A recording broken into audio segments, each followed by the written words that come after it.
So we begin. Hello, and welcome to the Grit and Grime basketball podcast. How you doing out there? I'm your host, as always, David Sagoe, here with Thomas Arnal Hi. and Michael Downey. All right. And we are here for a very special episode. It's time for our NBA top 10 players list, even though it's 20. Yeah, Top 10, every top 10. year. The most confusing top 10 of all time. Yeah. Start at 20. It's floaty. So yeah, I'm excited, guys. I'm excited to hear your lists. I think it was a really interesting, weird, difficult season to assess last year. Right. Probably even harder than the one the year before. So I'm interested to see how things have shaken out in your heads. We've made a little bit of changes to our usual set of rules, so I will reel off what those rules are. We're making a top 10 list, but we will start with our 20 to 11. They did not have to be in order, but I always order mine. Just for the sake of argument, it helps with things like tiebreakers and sorting out who gets into the top 10. And You got time, then, man. That's what it is. You got time. my knowledge of these things it just pours out of me. It was very quick and easy. Wow. I keep a list on my wall all year long, and I just move the pegs around and just like, I've got to move Giannis up. Oh, no. Steph has to come down. Miss the playoffs. So we do a top 20, and the criteria is basically who's better. So it's one season. Potential doesn't matter. It's for the coming season, the season that's about to begin. It was media day today. And where would you rank these players, more or less in terms of where you would pick them in a draft, but as your first player each time? So in a vacuum where Jason Tatum and Trae Young are left on the board, which one would you pick first for your team? So personally, because of that, I like to think of it as I like to put more of an emphasis on players that you can build around, that can carry a team as the man, and that affects how I rank people. Rudy Gobert, and this year we are making a change where we are going to take injuries into consideration. I think last year we didn't, and it made things much more difficult to evaluate, with certain players missing a lot of time, Klay Thompson being ranked. I think even the year before that was worse, wasn't it? Because Durant was out. And yeah, there was a few other question marks about certain players. So now we are taking injuries into consideration. So do you want 70% of Embiid or 100% of Jokic? You have to make that choice. I think that is all. Is that everything? I think so. Well, yeah. You said we're going to start with the top 20 to 11, right? 20 to 11. Would you like me to kick things off, or does someone else want to jump out? Go right ahead. All right, guys, here we go. What you didn't see on social media. Oh, whips. The leaked preview.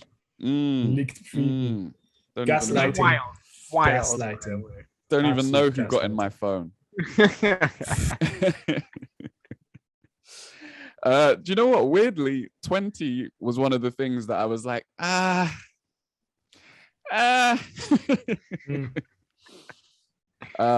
I ended up going with Zion Williamson 20. Oh, yeah.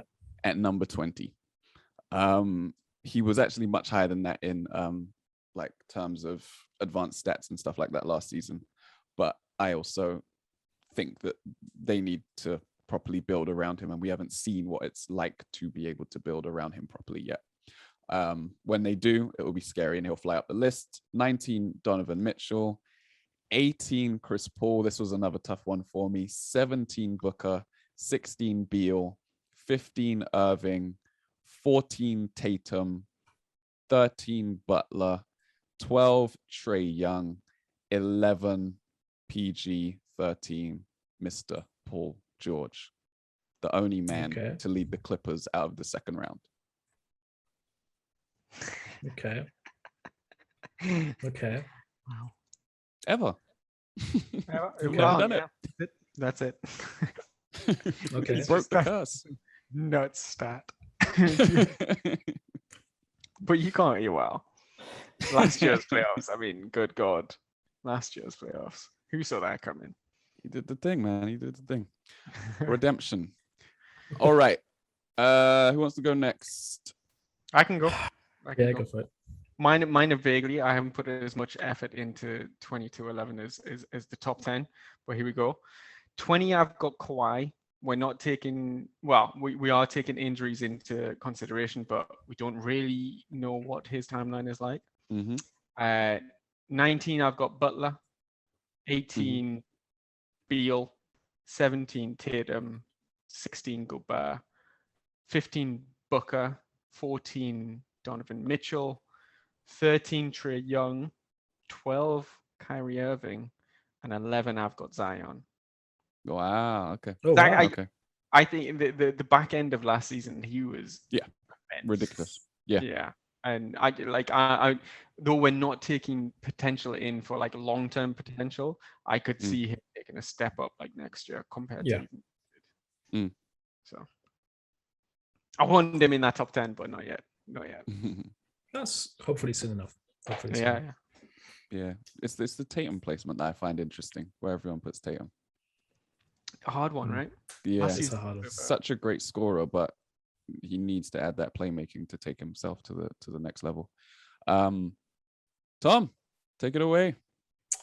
All right, so I'm gonna go with 21, Kawhi, because he's injured and I didn't want to put him in the 20. So because we don't know, it's tough, right? I need to mention him, but also I've taken him out of the top 20, but not because it's bad, just because injury, we don't know. I think if I'm a GM, I'm willing to take the risk, because if he's back, he is that good, right? He is that good, exactly. So I'm gonna go 20 Chris Paul. Yeah, good so far. Good so far. That's weird. 19 Jimmy Butler. Yeah. 18 Rudy Gobert. Okay. What did I say? 17. Is that 17? Is that where we are? Yeah. 17 Donovan Mitchell. 16 Devin Booker. 15 Bradley Beal. 14 Tatum. 13 Paul George. 12 Zion. And then you're welcome, guys. James Harden, 11. This guy. I knew it. Or maybe he's left him out the top 20 completely. No, he always puts him just outside the top 10, just so that he doesn't get too much stick, and then he knows that he's not going to get points off him. Strategically brilliant. I'm not giving him any points, but also I'm acknowledging that he's a okay basketball player and he deserves to be in there. Average, utterly average. Yeah, right? Average plus. Average plus, yes. All right. He's all right. He's okay. Medium large. We got that one. Medium large, exactly. We got that one out the way. Yeah. Off to a good start. I'm interested to hear where Trae Young falls then, Tom. The mystery is going to unfold, hopefully. Part of the thinking behind where Trae Young falls is part of what you say, which is draft night. You know, absolutely that thinking. So that's why also James Harden. So what?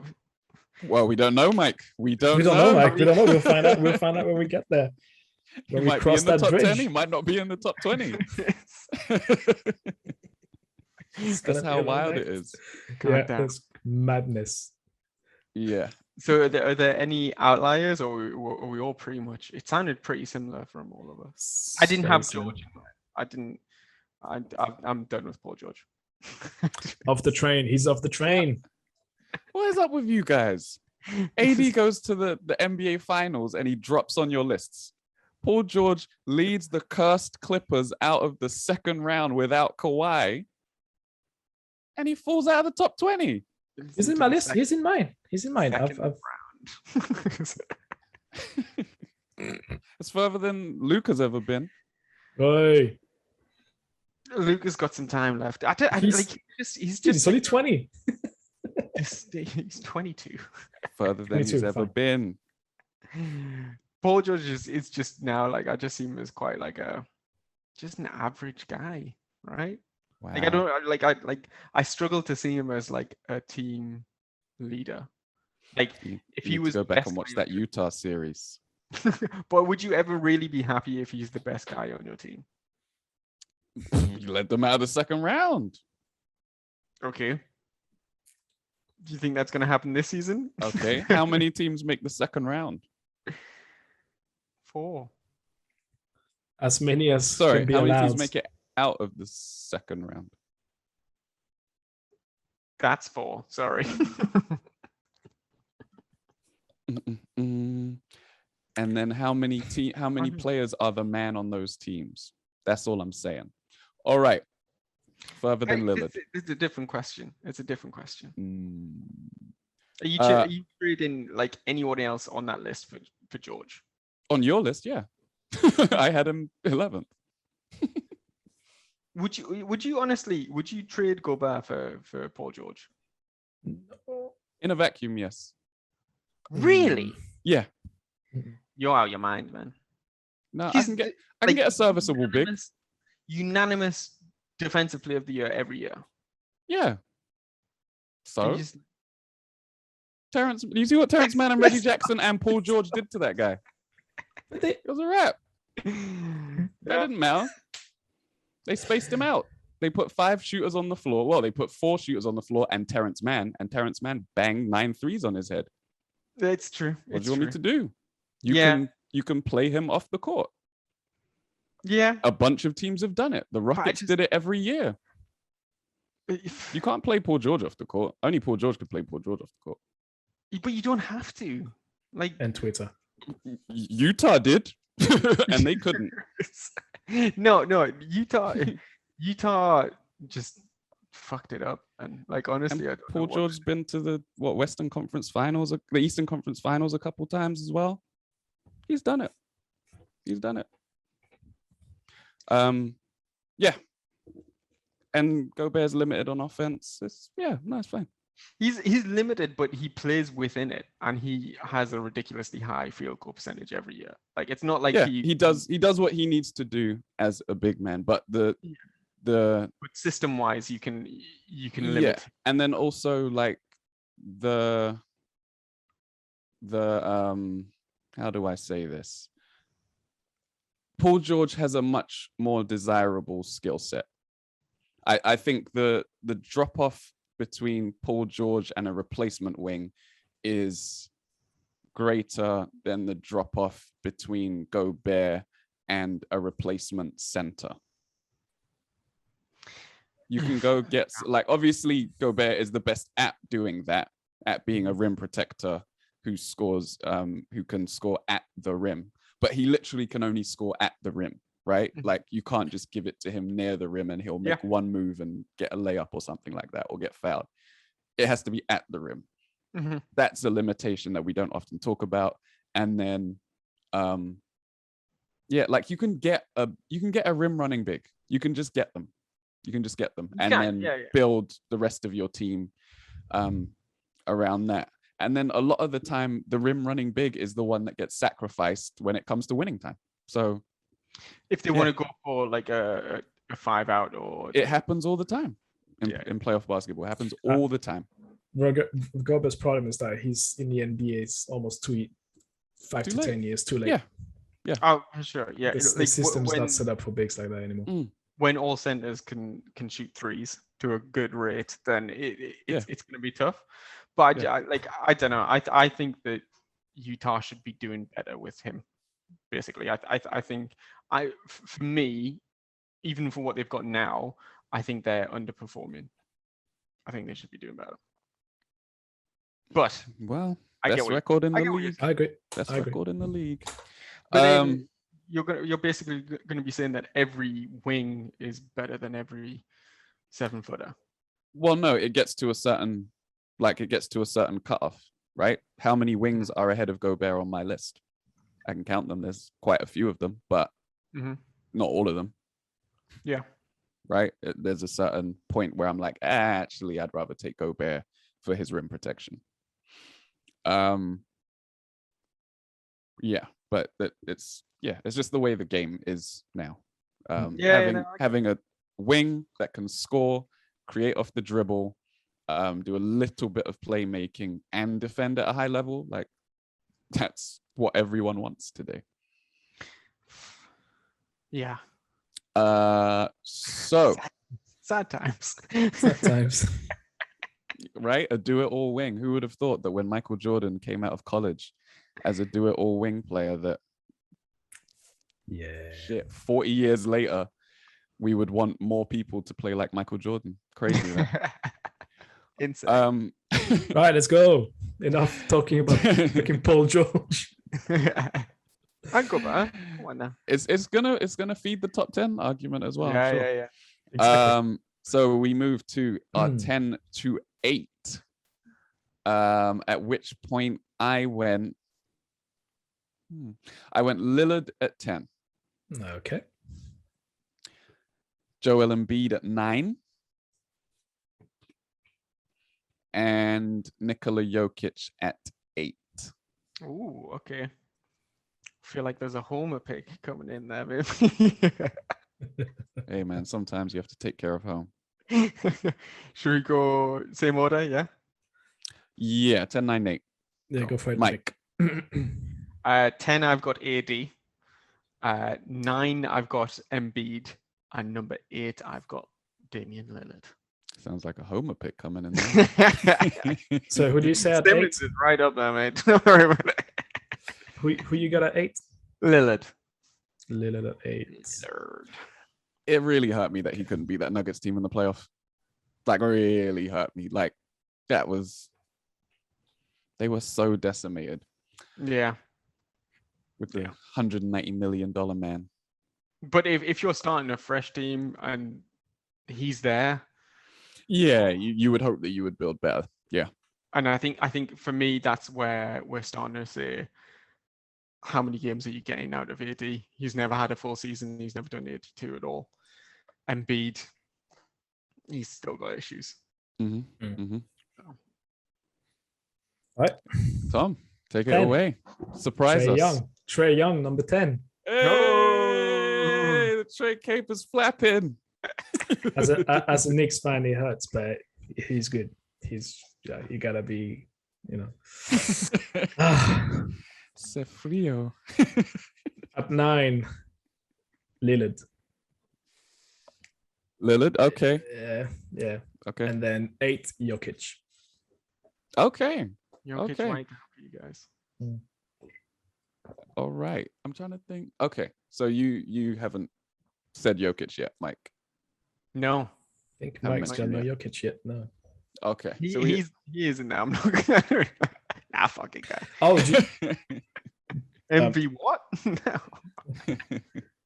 Oh, let me give Jose, who's not here. Yeah. Number 10, CP3. Hey, Okay, you had him high. Off the finals run. Number 9, James Harden. Okay. And number 8, Lillard. Right. So we all had Lillard in that range. Like last year. Yeah, 10 to 8. Yeah. Yeah, I mean he's a great player. He's a great player. It's just I think I don't know, it's really difficult to pass the weaknesses of the roster against the weaknesses of his game, right? Because he hasn't been on a team that's been able to defend well, and he's not a good defender, so it reflects badly on him. But then if we've seen like similarly small guards built around in Steph, in Trae Young even last year, where you can get the defensive personnel to get away with it, right? But they just haven't been able to do it over there. It wasn't a good team last year, like at all. Yeah. Like Nurkic didn't come back in the same sort of form that he was before he got injured. McCollum seemed to have taken a step back. McCollum started the season so well as well, and then after Yeah. the injury, he just didn't have it anymore, which is sad. Free Lillard, man. Free Dame. That's true. Cool. Embiid, would you have had him higher if we didn't take injuries into account, Mike? Yeah, probably. But would I? I don't know. You see, because he might go over Lillard, but I don't know if I'd have him higher than that. Is it because he's got Ben Simmons out of the Sixers? So you're mad. He hasn't yet. It's worth one rank. Yeah, it's worth one place. Shouts to Ben Simmons, man. He was on my list somewhere too. Like I think I'm probably thinking that he should have won. He should have done more in terms of winning. Like there's been a few opportunities for him now to really like dominate that he hasn't actually like pulled it through yet. I think it's still early in his career. He could do it, but like it's kind of that thing where you're like, okay, yeah. He's had some disappointing playoff finishes, right? When you look at it, he's shown that he can dominate in periods in the regular season, and yeah, but in the playoffs, it always seems like teams can sort of cause his game to get stagnant, slow the Philly offense, and only some of that can be attributed to Simmons, because like it wasn't Simmons that got Joel Embiid stripped by Gallinari at the end of that game 6, right? And the turnovers is something that he'll have to look at. We spoke about a few months ago how many like post up bigs commit a bunch of turnovers inside, and that's something that he's going to have to really learn to manage with his game, and balance out the face up with the post ups. Yeah, but I think like he got better at the whole I'm just going to jack up a 3 sort of thing. I think he limited that quite well. So like you can see that like mentally, I think he is developing quite well. For sure. But yeah, I know. Yeah, he's getting better at passing out of double teams as well. But I think last season he shot really well from mid-range during the regular season, and I'm not sure if that's replicable. So it'll be interesting going forwards how that balances out going forwards for this season. But yeah, I think I had Jokic at 8, coming off the MVP season. He's an incredible player. But I had to. I was thinking about him 8 or 7. And I ultimately said that because he's a center and he's bad defensively, it's more of an issue than it is for a guard or a wing player. It's easier to hide them on a non-shooter, like Rudy Gobert or something. And and I'm joking. Gobert's the man. And God. And then it is with Jokic, where he's at the rim, and if anyone wants to exploit his defensive shortcomings, they can. Like it's just so much easier with a center on the floor to do that.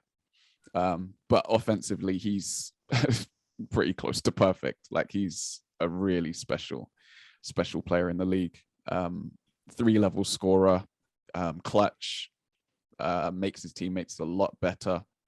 But yeah, I think that limitation will always affect him. Yeah, I mean, like for me, just having him be a bit more durable and like his playmaking ability is just sort of second to none when it comes to big men. It opens up so much.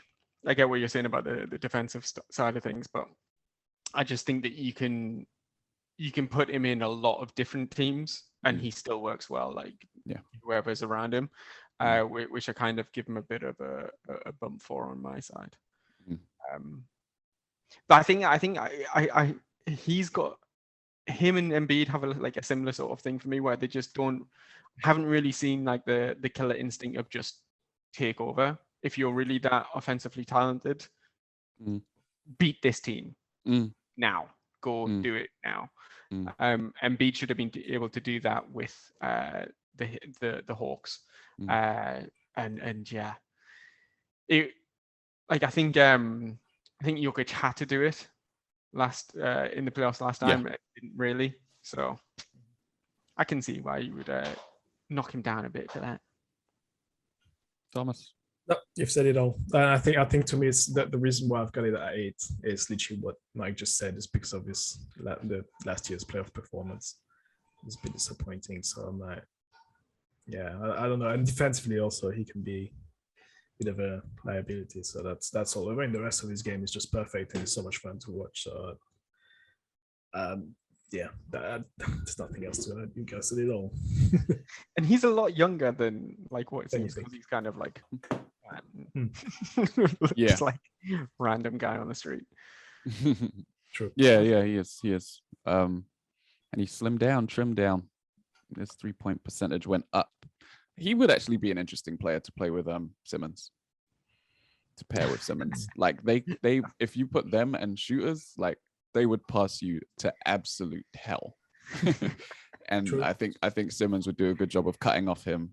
And Jokic can step out to the elbows or step out to 3 and free up that space for him. Can you feel the trade? Can you feel the trade coming? That's why they signed Michael Porter Jr. to a max contract. Like, bam. Exchange that. Are you happy, Mike? Yes, sir. So shall we move on, gents? Let's rock. Oh, you did Jose's, didn't you? Yes.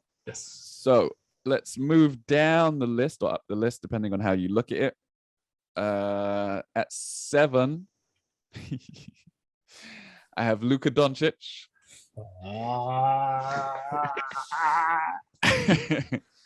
He's never made it out the first round, Tom. We'll talk about it. At 6, we have AD. At 5, we have Harden. Are we doing 7 to 4?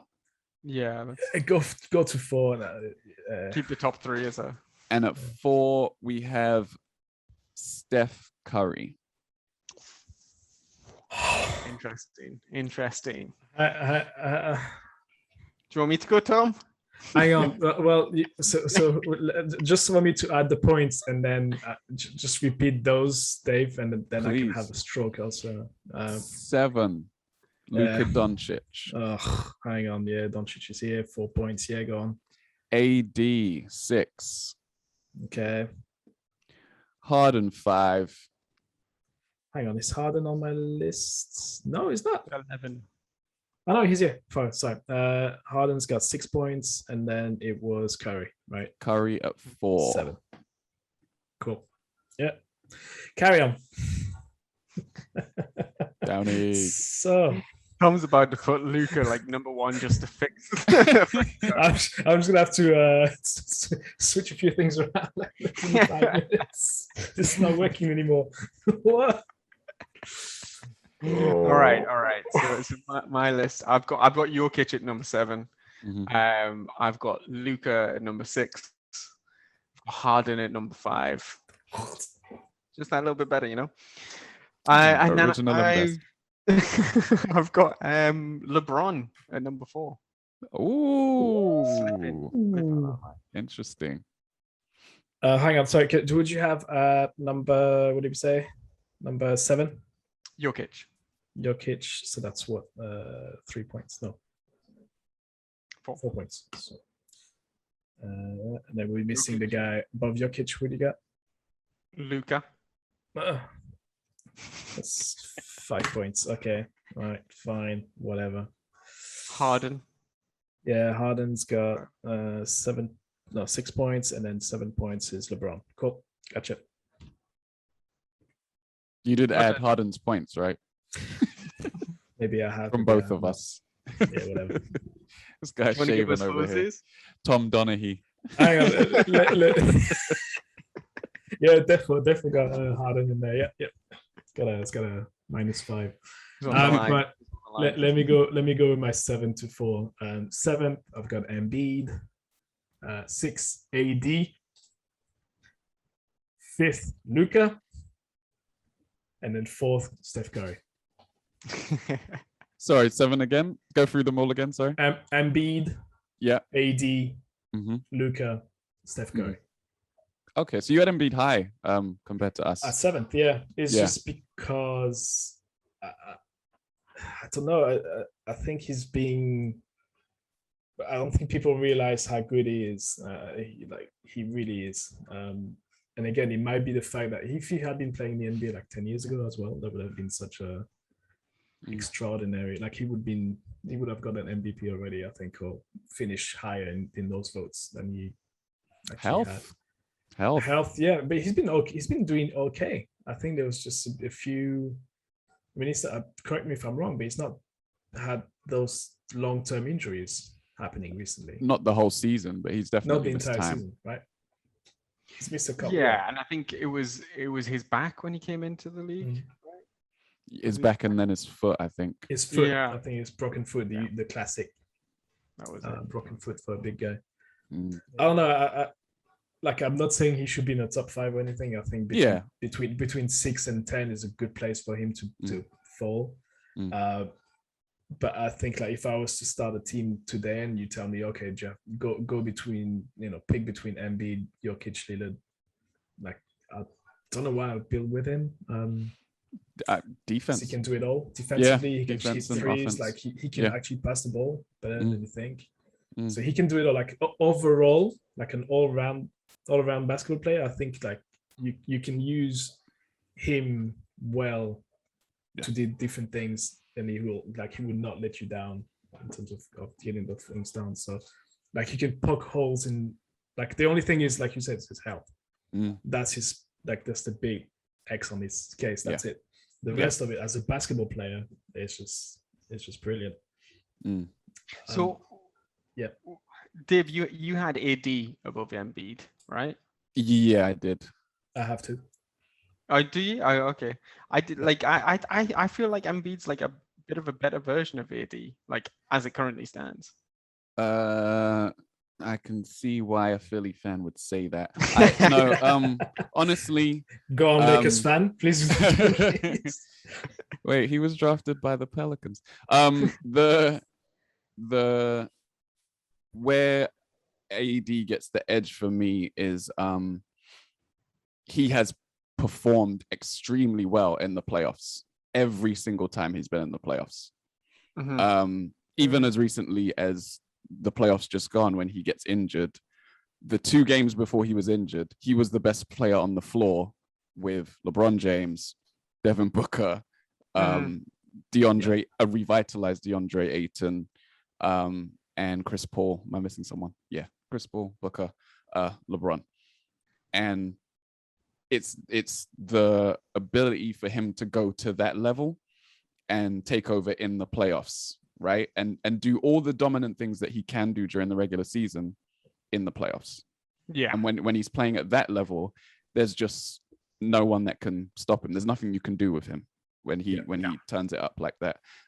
So I think there is a top end that I'm sure Embiid is capable of, but as you said about him dominating, I'm waiting to see it. Whereas I've seen it from AD, right? We saw it in the finals in 2020. We saw it in those couple of games last summer, and his advanced statistic, as far as his advanced statistics in the playoffs, he's one of the best ever. He's top 5 ever in certain categories, which obviously tells its own story. I wouldn't put it just on that, but he always performs in the as a neutral fan there, I don't have a dog in this one.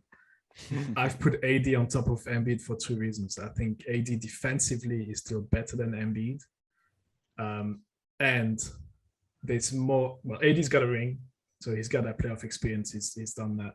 But there's more memorable moments with AD in the playoffs. That just talking about the playoff runs, this where I was like, wow, can't believe it's done. Especially in the bubble, you remember that he literally saved the Lakers on a couple of occasions. So you can argue Embiid probably did that for the Sixers as well, but they're not as prevalent to me. Like I don't remember those moments. Like as I'm saying it, I'm like, but has he?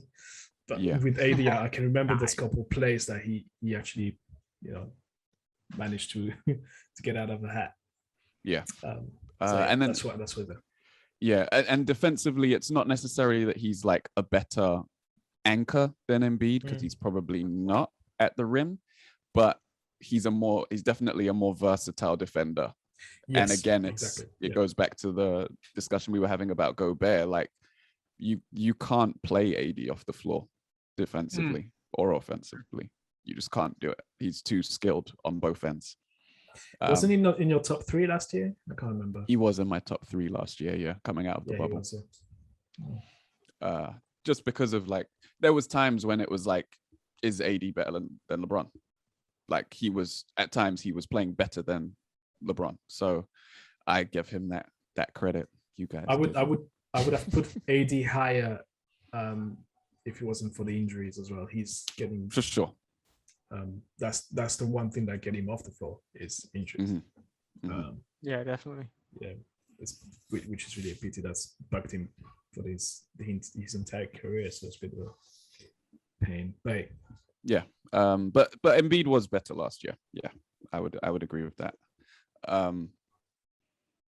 Yeah, I think so. That's him. We all had Luka in this section. I had Luka at 5th, and you guys had it 6th, I think. We haven't heard Jose's yet. Oh, sorry. Oh, fire away. Oh, sorry, my bad. So Jose had Embiid at 7th. LeBron 6th.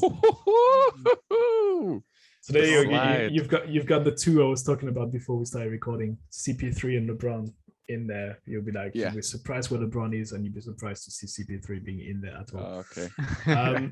Let's slide. At 5, Jokic. Jokic at 5. And Luka 4. Thank you, Jose. I have to see the receipts on that one. Tom's tampering. I hope you've got the parcel I sent you the other day. We need to undo the encryptions on the WhatsApp messages. Someone call the FBI. What was I gonna say? Le Slide, Le Luka. It's completely gone out of my head. Who was at number 7? Oh, he had Embiid at number 7. Should we talk Luka then? Yeah. Let's talk about it. That's what I was going to say. Looking at a lot of those lists, like the ESPN list, the Sports, whatever, Illustrated, all the different lists that have come out, NBA Central and all of that. I think Luka and Jokic have both been a bit higher than I've put them. Okay. And I think it's one of those tough ones where it's like, do you just go off the talent, or do you go off where they've been able to lead their teams?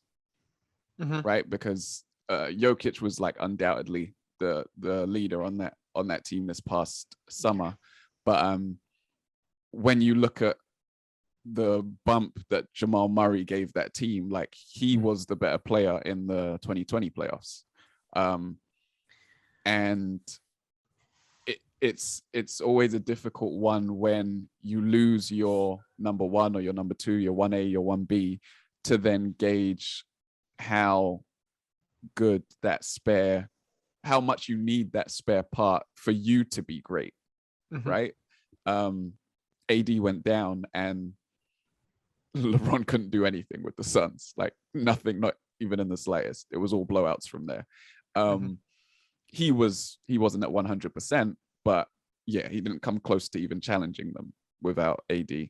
And it creates that question of, well, what would then happen if Luka had a number 2 like that to take some of the load from him?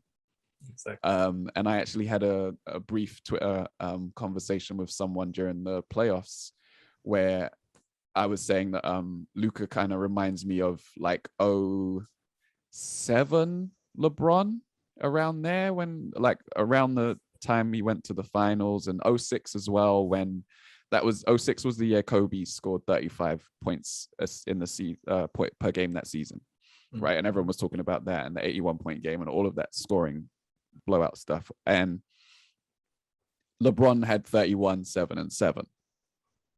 And he was like 22 or 20 or 21 or something, or 20 even, right? It was 2021. And I was like, as much as I think Kobe is better and I would prefer Kobe, and I think Kobe's the best player in the league at that time, LeBron's like very close to being the best player in the league already. And we would never give him that credit just out of respect for people that have been doing it for years. But that's the spot that I feel like Luka's in already. I feel like he's very close to being the best player in the league, but we just need to see him get out of the first round and do something in the playoffs before we actually give him the credit for his talent.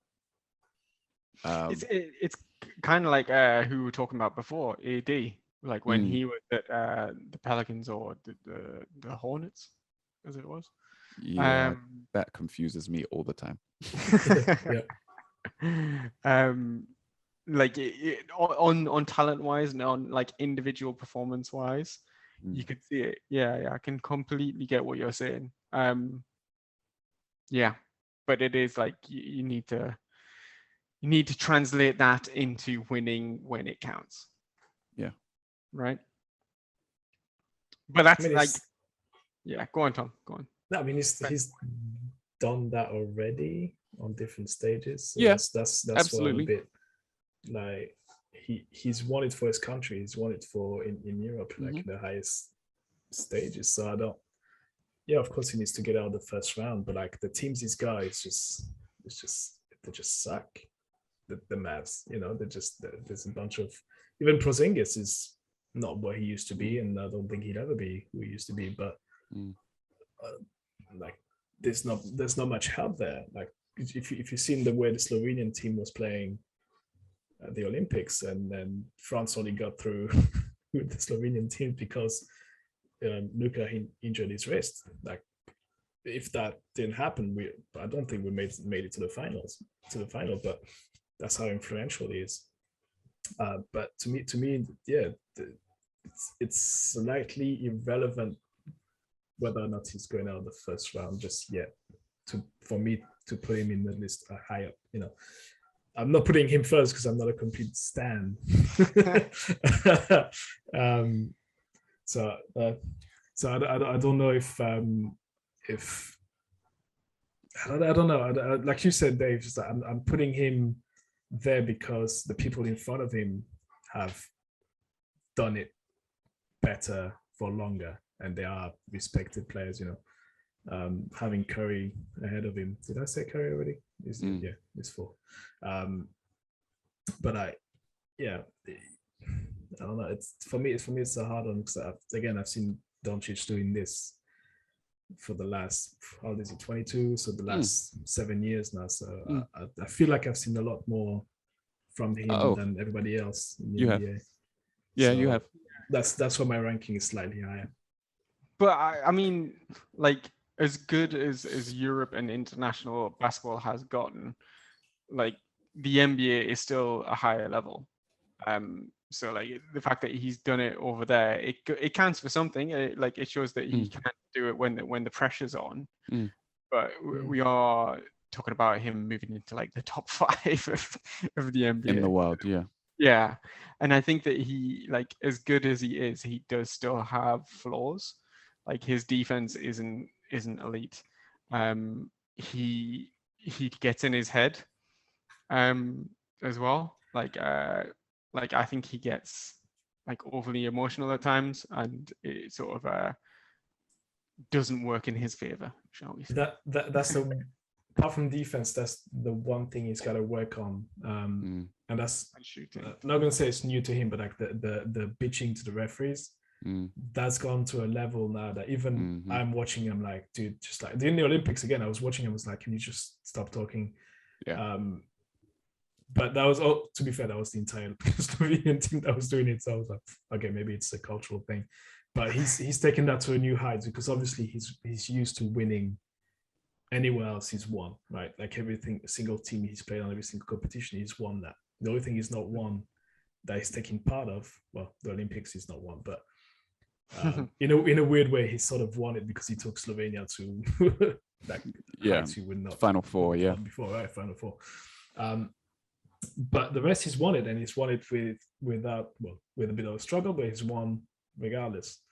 And in the NBA, it's the first time that he's going to the playoffs, and it's like, oh, first round exit, what is this? So that's getting on his nerves. So it's like a little bit of a spoiled guy that's finally getting, daddy's saying no sort of thing, and now he's throwing a fit. And that's the one thing he's got to look out for and change, and to make him somebody who's going to be respected. Because nobody likes a player that is like somebody like Rashid Wallace that was getting in trouble with the refs. That was actually funny to watch because the text he used to get was funny.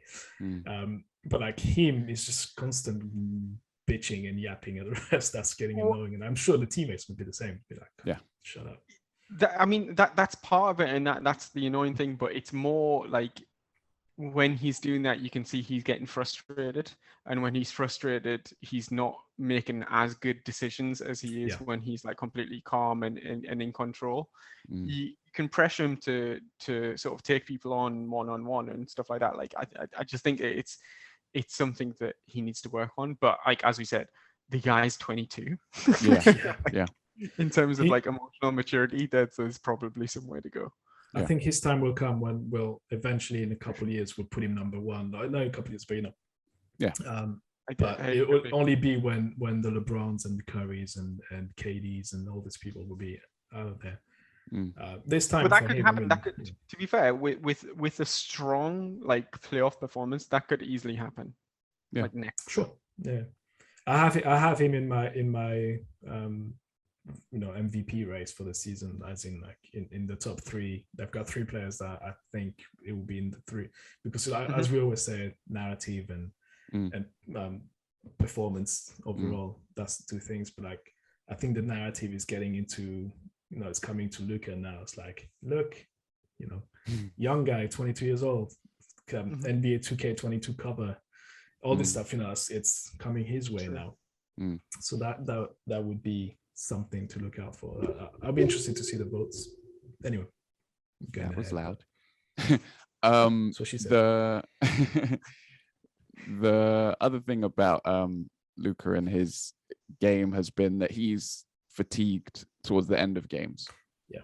Right. He's come out like a house on fire and played great in the first half, but then all of that carrying catches up to him. And there was a Reddit poster put together. Tom's under attack. The aliens have come for the planet. He looks like an alien. What the hell is this? Look at him maintaining decorum while we record. All good, guys. Staying totally professional. I'm gonna put myself on mute. You guys carry on. Oh my god. This is amazing.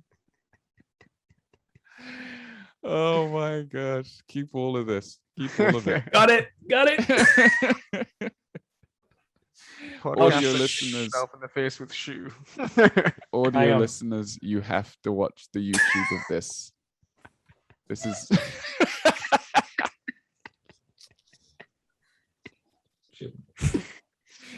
He looks like he just fed a lion. No, the set is getting destroyed. It's all going wrong.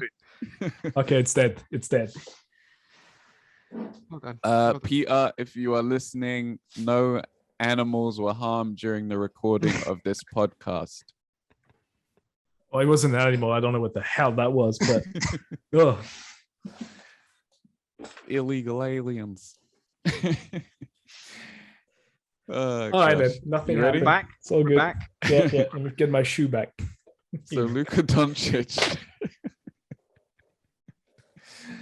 Yeah, he needs to work on his conditioning if he's gonna make a deep playoff run, because even if he comes out of a series like that Clippers series, which went to 7 games and he played amazingly through 3 quarters in all of them, those fourth quarter numbers were way down. Assists, field goal percentage, free throw percentage, everything was down. And Mike, you did mention his shooting earlier. His free throw percentage was actually down in the playoffs this year. So that's something else to look out for moving forward. Because if he loses that side of his game, then it's a whole other ball game, because he's one of the best players at getting to the free throw line in the playoffs and in the regular season. But yeah, he's on his way, man. He's on his way. And I think that stuff will come as well. Like I think it's sort of having the sort of confidence to sort of say I'm gonna sit in the second quarter or in the third quarter to sort of save myself for that. Yeah. It'll come, as you said. Yeah. And then I guess we should discuss the elephant in the room, which is James Harden. Oh, literal elephant. Yeah. Wow. Look at this guy. Hey, I can talk. Okay. We have the same physique. You do not.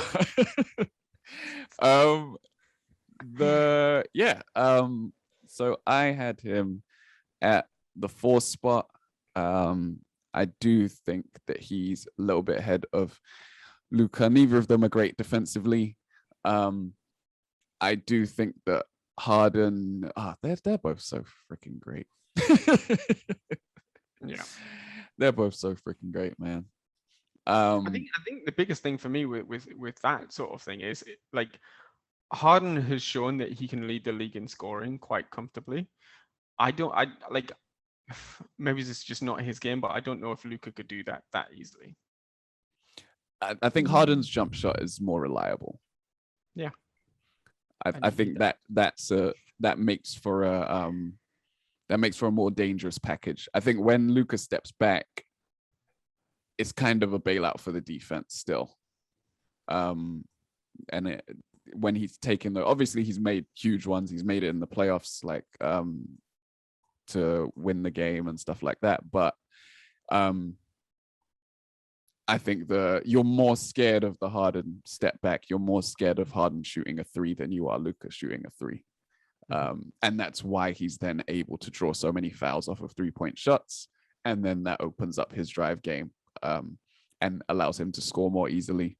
And then I was really impressed with, but not surprised by, how his role on the Nets developed quite early. After Kyrie said, "You're the point guard, I'm the 2 guard." The way he would just run that team, at times it had people saying that he was the most important net, maybe not the best, but the most important, because of his role in getting everyone else involved and making all of the role players, getting the best out of all of the role players as well on offense. And yeah, he has his game with the way that he can speed up, slow down, change direction, mess with his own cadence, his own rhythm. It's just super impressive and super effective. And I think to see him grit it out through the injury during the playoffs, he didn't shoot it well on one leg. He couldn't even jog, let alone run. But to still have like 22 and 9 at times in some of those Bucks games against the eventual champions, and the best playoff defense, it was super impressive. Tom tidying up the wreckage. It's not dead, it's still alive. Saying you're stuff from this world. The saga continues. The thing for me with Harden is that, like, as you say, like the fact that he was able to change his role so significantly, like it was a big doubt how it was all going to sort of merge together, and sort of him doing that was quite huge for the team, and showed quite a lot. It's now shown that he can win in multiple different ways, which I think is quite huge, and I think can he win in multiple ways? And more so than Luca. I mean, they've got the same number of rings right now. I mean, and one is like 30 something. Yeah, I mean, so there's that, and I don't think that the Nets, I think, are just going to be so much better this season. Like having a full season together, like they barely played together like last season. Harden came in the season out of shape. Like, yeah, there'll be a lot of change. Kyrie may not be playing for half the season. Well, they've still got like half of the veterans on minimum contracts. Yeah, they've got enough with that. We need to bring in a Nets fan, like a couple Nets fans, because we can. That's easy. That's easy. With the champagne, just every freaking like somebody's got to explain the rules. I don't know what the hell's going on there. It's like as soon as somebody's available, it's like, oh, I'm gonna go to the Nets. Okay, fine. Where would you go for a ring? And it's New York. New York. It's not New York. It's Brooklyn. It's outside of New York. That's a different part of. It's their town now. It's only one team. The Boroughs. Tom, go on, defend yourself. Leaving Harden out of the top 10. James Harden. Come on, yeah. I just feel like we're repeating ourselves every single year. Like how many more times can I do this? Like he's gonna come out blazing, he's gonna be amazing, and then he's gonna pick up a knock, and then he's gonna be out for 5-6 games, then suddenly he's coming back, and then he's gonna break a foot, and then he's gonna come back, and then he'll have steam by the start of the playoffs, and then that's it. See, it's so crazy because Harden used to play every single game of the season. He was one of the stars that was known for not resting and playing high minutes under D'Antoni. And then as soon as Harden got an injury, Tom's just like, he's always injured. Every year. Every year he's injured. Every time I see this guy, he's injured. He's injured. Every time. It's just so far from the truth. No, but he did used to flame up. Probably because of that, he did used to flame out like late in the playoffs. Late in the playoffs, Tom. Late. Don't remember that. Oh, Mike, you weren't a basketball. No. So Tom was wearing a Lillard jersey and a watch on Saturday. And at some point, after he got broken off the dribble, the face of the watch fell off. Oh, no. You don't deserve this. The watch was running. It was like, no, running away from Dame time. Running away from Dame time. Terrified of the clutch. What time is it? It's not Dame time. Yeah. Nap time. Oh, what an amazing moment. Yeah. I'm glad nobody filmed it. That was a classic moment. But yeah, man, Harden's the fucking man. So I think that's everyone. Oh, Curry. Curry and everyone's 4 or most of them? He's 4th on mine, yeah. 4th on mine. You haven't mentioned him yet? Haven't got to him yet? Okay, Curry's the man. So I have Curry. I think that makes all of us having Curry as our top guard in the league. Yeah. Where's Jose's Curry out of? Oh, well, yeah, that does. It does, yep. It does. Yeah. And I think whenever I have these conversations, look at these players on paper, the Luka, Harden, Curry, Lillard argument, I just always edge it towards Steph just because of some of those playoff performances. Head to head against Lillard, head to head against Harden. He's just proven that he's the man over those two guys. And yeah, so even when KD went down, that performance that he put in, beating both of those teams back to back, was just it, right? He had to prove it, and bam, he proved it, rubber stamped it, and just said, look, I'm the best guard in the league. sure, we played on a stacked team for a few years, but I'm a big reason why those teams were stacked, right? It's because of me, right? Did he finish top scorer? Can't remember who ended up being. I think Beal edged. Oh, Beal didn't edge him. No, it was Curry. Okay. Like what I was looking at. Right. On reference. Cool. Yeah. So now he has a second scoring title to go with it. And yeah, if anything, he might have been higher had he made the playoffs. The reason I didn't bump him down for that is because of A, his track record, and B, that team was really bad. Yes, like that team was really bad. I can you remember the start of the season when we watched them get blown out by the Nets and the Bucks, and they were losing by like 40, and it was like this is scary bad.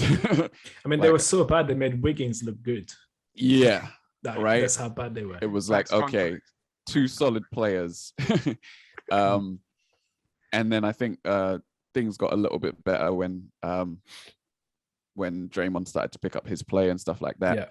But yeah, like it looked really bad. And then for them to turn that around and actually make a season of it and get into they would have been the 8th seed in any other year, right? Yeah. It's just that this year we had the play-in and they got played out of the play-in under really unfortunate circumstances because it was a LeBron buzzer beater that got them out of the first game. They almost won that first game. And then having beaten Memphis to clinch the 8th seed on the last game of the season, they then lost to Memphis narrowly and gave up that playoff spot. But yeah, I don't put that on Steph. If anything, if he hadn't bruised his tailbone and missed those 4 or 5 games or whatever, they probably could have been could have gotten in with an even higher seed. I agree. But yeah, he's the man. So Mike, you've not said the name of Steph Curry just yet. Okay, just for my points. I haven't. I'll just make sure I've got it on. Cool. And then you had LeBron at 4? I did, yeah. And Tell us a bit about that. 6, I think. 6, yeah, the slide. Yeah, yeah. I mean, like, undoubtedly, LeBron is like one of the most talented guys up there. But I feel like you can't rely on what you're going to get out of him now. Like, I think one of the reasons why basically I swapped Steph and him around is because I feel like he will be one of the first guys on the team to quit if it doesn't look like he's going to go all the way or something like that. Like, not in a game, but like in a season. So that's kind of like a bit of a knock for me. You don't kind of know what you're going to get. I don't know how much of that is like he's just trying to save his body or what. But I think last season we really started to see him look more human. And I think it's going to get worse again. Like he had his biggest injury ever last year, where the miles are stacking up on his body now. And it's a lot of playoff miles and a lot of regular season miles. And that's why I've not said the name of LeBron just yet. He's not made it into my list just yet. But like as much as like he's spending a lot of money on his body, right? Isn't like the guy that's $2 million is the quoted amount. Yeah. $2 million. $2 million now. Right? Yeah, it was always $2 million. That was the quoted amount. Oh, is it? But they still. I think he's as much as taking care of his body and that's great. And still going that. How old is he now? 36. 7, I think. 7, or 37 in December. 37.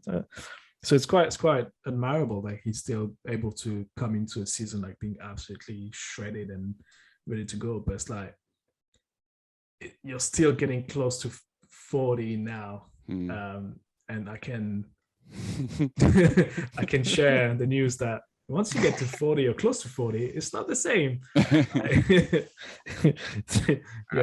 So he's still nature is still doing, like he might be trying to pushing age and nature away from his body and trying to spend a lot of money on that. You're still only human, right? So it's still I think he's got to be careful now. It's going to take a lot longer for him to recover from injuries, and those injuries might be even worse than they were. Like, like when you're a younger body, you twist your ankle, you're out for a couple of days, you go back out and you're fine. Nowadays, when you get to 37, that's 2 weeks out, and then you're never fully recovered. So, especially LeBron's ankle are always suffering. It's always tweaking. And what was the last injury he picked? That was high ankle sprain. High ankle sprain. That's the one. So, that could have been something he would have walked easy 5 years ago, but now it's like, I think if you look at like his past 2 seasons, like really just objectively, and look at the other guys around him and what everybody's done, it's harder to put him above my top 3. And you could probably argue to go lower, and Jose obviously has as well on that. But I don't know. I think that because of the way his game is, and like obviously he's got other aspects like playmaking, but the hurt on his athleticism is gonna have quite an impact on his game. Go on. So sorry, and I was gonna say if I don't know how Jose's build is top 10, but like having LeBron at 6 behind Jokic, for example, I don't know. Maybe that indicates that he went with, I'm building a franchise, and would I give the keys to, if I had to pick, then that would make sense. I still think that if you have a LeBron on your court, he requires so much attention from you defensively that, and even if physically he might be on the decline, I think his basketball IQ is just so high that, like, even when you're the physical side of your game declines, the IQ, I think, is still there, and I think he lasts longer than, if anything, he gets better, right, with time. So that's the one thing I don't know with LeBron, is that is he able to take that into account, that maybe physically he should take a step back and not maybe play as many minutes or as many games. Well, he's already taken a step back in games. Like, you're not going to get a full season out of him for sure. And that's put him on ice. Take that into account as well. But who does play a full season?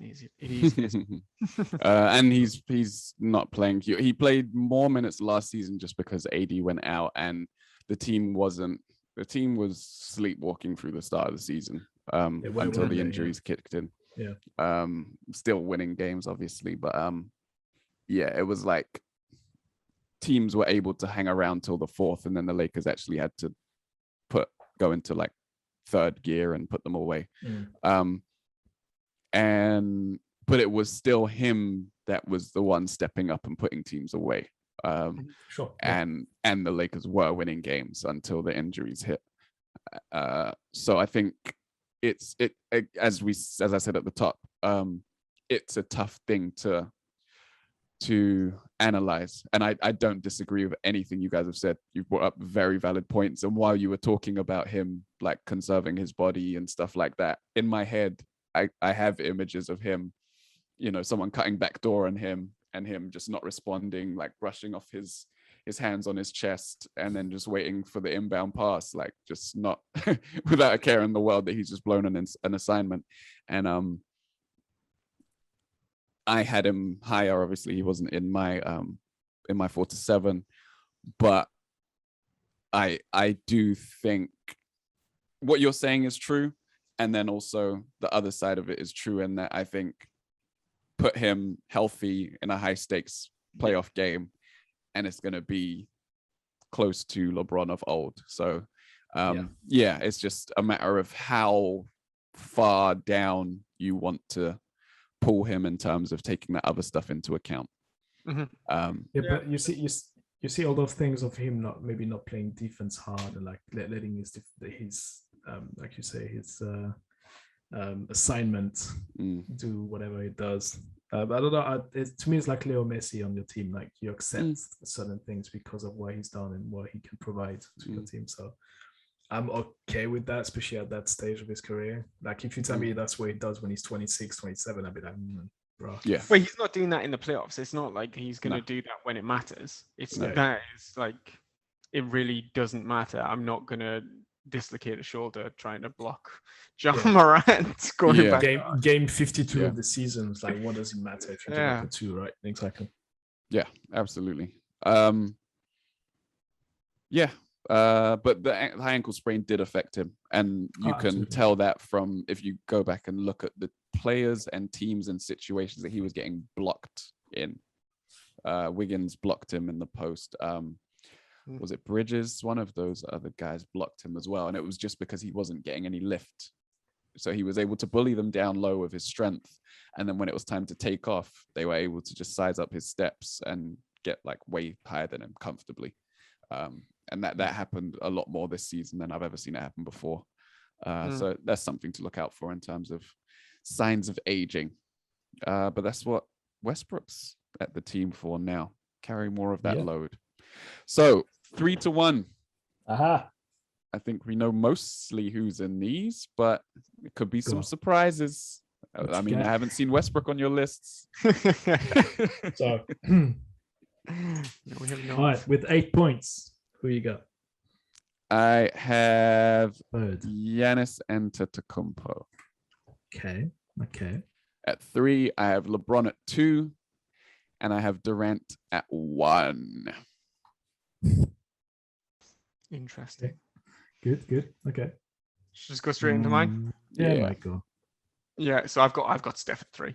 I've got KD at number 2, and I've got Giannis number 1. No way. All right. All right. Good. I'll go with Jose first, who's got Giannis at 3, Steph Curry second, and KD number 1. Okay.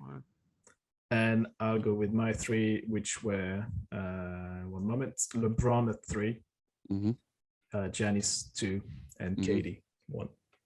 Yeah. So Mike, defend it. Well, we've talked about Steph, so the KD Giannis thing.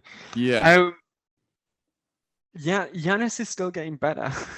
This is the thing that he is the thing for me. He had weaknesses going into last season that he addressed, and they won the title. I don't think he's done. But from what I saw of him, like he's near like unguardable now. Like the stuff that he can do going down the lane is incredible.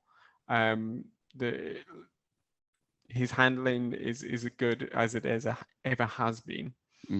And then defensively, he's one of the best on the league on that end as well. Like athletically, he probably is right there, either him or Zion. So yeah, I think he's really good. Like to sum it up.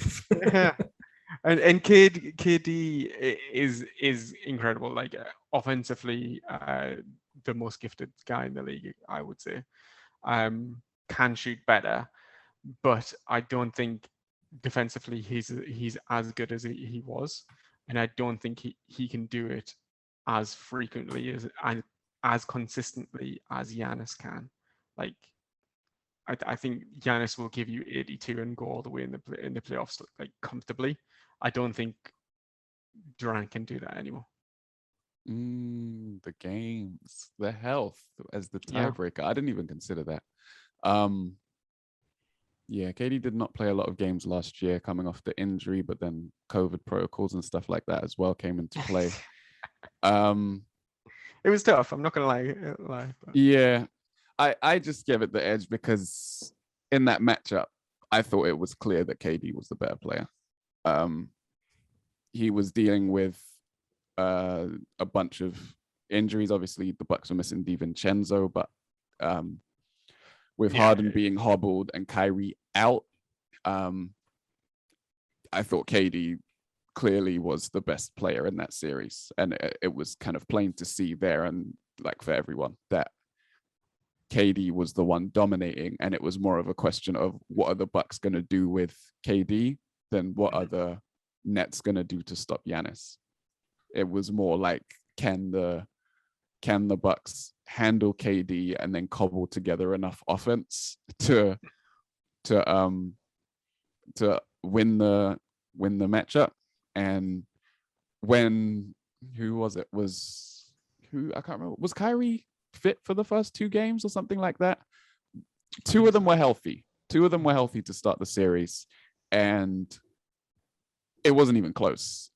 I came in here quite almost angry or annoyed at the series because I was expecting a really good close series, and the Nets were beating their butts. Like, it was not close. And it wasn't until KD lost that second wheel, lost that second player, second star that he could rely on, that then the Bucks started to come back into the series. And that, for me, like, that's a clear sign that that when they went head to head, and there was even anything for KD to work with, the Nets were winning, and it was easy. So that for me just sort of crystallized that KD wasn't just the best player in that series, but was the best player in the league at that point. So that was my thinking. I think adding to that, on KD, what I've seen from him on the Olympics, during the Olympics, I'm like, literally, as much talent as there was on the Team USA, like, there was a clear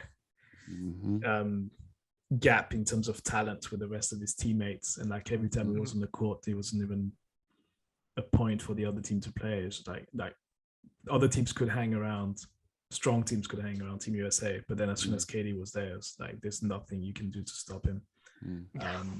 Offensively, it's just pure madness. Not just at the Olympics, but in the NBA as well. I mean, the Nets probably would have been. I think they would have got the Bucks out, right, if it wasn't for KD's big ass shoes. So they'd be that's out. with all the injuries. Like, come on, man, that is crazy. I mean, like, his performance in that series, like, it's one of the best of all time. Like, legitimately, it might be recency bias, but I don't think it is. Like, I think it was one of the best playoff performances of all time. It's up there, yeah. It's hard to deny it. It's hard to say no to that. I mean, it was extremely impressive to watch. I mean, as a Knicks fan, the fact that they didn't go past the Bucks was a disappointment. Yeah. And he'd missed the whole previous season with an Achilles injury. That is crazy. How old is he now, by the way? How old is he now? 33? 31? No. 31? Really? Or 2? Did you say he had like 15 seasons on him? Yeah. Oh, yeah, let me look it up. I'm pretty sure he's like 33 by now. Maybe. But like, the fact that he's still able to be that efficient and a great scorer, like, at whatever his age is, 32. 33 tomorrow. It's 33 tomorrow, actually. Yeah, you're right. Happy birthday, KD. If you're listening, we'll let you come on for a short interview. Slide into our a little DMs. bit of time for you. You're the man, KD, especially on Twitter. Yeah. You legitimately cursed me out, I feel. What are you talking about? Where'd you get this guy? Bring the stat sheet with him. This is a comparison. Anything else to add? Should I go with the official top 10 points, or take it away. Is that too early? Take it away. Go for it. All right. Just so we clear, from last year, players that got points last year that were in our top 10. No, actually, that got points, part of the top 10. There are 3 players that didn't get any points this year: Bradley Beal, Kyrie, and Jimmy Butler. Those 3s are the UK of. Yeah, I had Butler in my 10 coming out of the bubble. Bradley Beal, that was Patrice. Yeah. And then Tom tried to sabotage Harden by putting Kyrie in his top 10. He wasn't the only one. Sure. And that, so we've got a it's pretty tight. It's quite nice this year. Sorry, have we got any players that didn't receive votes last year that did this year? Trae Young. Trae Trae Young Young. had 0 point, and he's got a point, so he's actually Shouts. he's tied 11 with Chris Paul. They both have a point, so that's that'd be me and Jose there. Yeah, that's how it work. But then after that, there's no more ties. Like that's it. Everything's pretty good. Dame Lillard 10th with 9 points. We've got AD at 9th with 11 points. You can thank Jose for that one. Gave him 0 points, and Mike who gave him a point. At 8, you've got Joel Embiid with 12 points overall. Pretty. We've got 2, 4, 4, and 2 points, so it's pretty evenly pointed. 7th, the entry, James Harden with 14 points. He's got twice 6. He's got a 2 from Jose and a 0 from Cook the books. The books. Even if I gave him 2 points, he'll still be 7th. So who cares? 6, Jokic with 16 points. 5th, Luka Doncic, who's got again pretty even. Top five. 22 points. 4th, LeBron James with 29 points. Destroyed by Jose and his 5 points. Otherwise, he had 9, 8, and 7. 31 points for Steph Curry, who is 3rd. Again, pretty even, 7, 7, 9, 8. So that's a good one. And then the top 2 with 35, Giannis, which gives us KD with 10, 10, 10, and a 9. So Mike. The Russian judge. Russian judge, exactly. Who was that guy on the dunk contest? Dwayne Wade. Dwayne Wade, the Dwayne Wade of the Grit N Grime podcast. Mike, who gave KD almost 40, Health matters, man. Health matters. It does. But yeah, I mean, Giannis was ridiculous in the finals. Yeah. Thank you, gentlemen. Always a pleasure. Always a pleasure. For the season for sure. Yeah, and I think we're going to be referring back to this because I love to say things like that's why he's number 3. Where do we have LeBron? 4th, right? Yeah, LeBron is 4th. Yeah, it's going to come back to bite you guys. I'm going to be like, Jose, AD outside the top 10, right? After he drops 50 on the Spurs. It's going to be great. To be fair, anyone will drop 50 on the Spurs, so it's all good. But yeah, had a lot of fun. And yeah, I'm looking forward to the season. Listeners, thank you for listening at home. Hope you enjoyed the episode. You guys are great, man. Keep following us on social media. We are at Grit N Grime Pod. We have a spate of episodes coming to you on our free feeds, but we're just coming off a summer of paid content where we put out 4 specials, which you can access from our Linktree account for the low price of 99 pence each, whereby you get a SoundCloud code and you get a YouTube link as well to access those episodes. We did various specials about the NBA, ranging from a special on the Malice at the Palace to what else did we do? What If episode, for example. And all of those are available for that low price on our Linktree account, linktree.com/Grit N Grime podcast. It's the only place where we have the cast on the end of the pod. So yeah, get us on social media at Grit N Grime Pod. Like, share, subscribe, rate, review, click the bell, do all that good stuff to help us get the word out about the pod. We're excited for a new season. We've got 2 preview episodes coming up for you next week and the week after, Eastern and then Western Conference. Then we have our predictions coming up after that for the season. And then after that, it's going to be go time. The season's going to begin. Kyrie's going to be at home in New Jersey, and the Nets are going to be playing in New York.